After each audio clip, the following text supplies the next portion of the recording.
گوجری زبان میں اپڈیٹ سنیے۔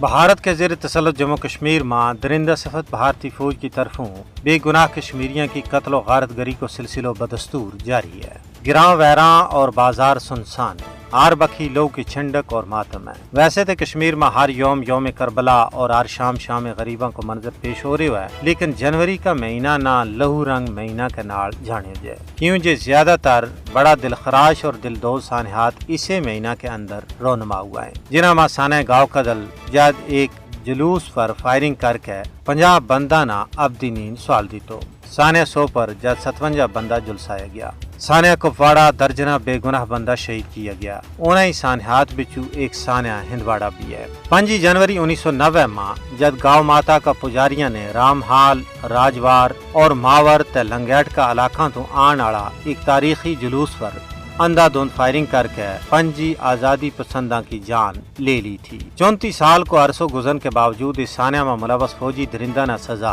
نہیں دیتی گئی، بلکہ وہ ہندوستان میں دندناتا پھر رہے ہیں اور شہیداں کا لواحقین انصاف واسطے در در کی ٹھوکر کھان پر مجبور ہے۔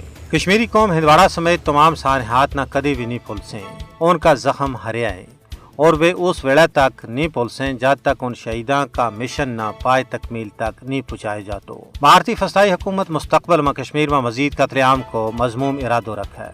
انسانی حقوق کی عالمی تنظیموں نے مقبوضہ ریاست جموں کشمیر واسطے وارننگ الرٹ جاری کیا ہوا ہے۔ ماہرین کو کہنا ہے کہ کشمیر میں قتل عام نام نہاد بھارتی جمہوریت پر ایک بدنما داغ ہے۔ بھارت میں جمہوریت نہیں بلکہ ایک سول آمریت ہے جس نے لوکاں تو جین کو آکوی کھس لی ہوا ہے۔ کشمیری عوام نے اقوام متحدہ کے زیر اہتمام جنگی جرائم کا ٹرائیبیونل تو اس قتل عام کی شفاف تحقیقات کو مطالبہ کیا ہوا ہے اور اس عزم کو یادو کیا ہے کہ شہیداں کا دورہ مشن کی تکمیل توڑی یا مقدس جد و جہد جاری و ساری رہے گی۔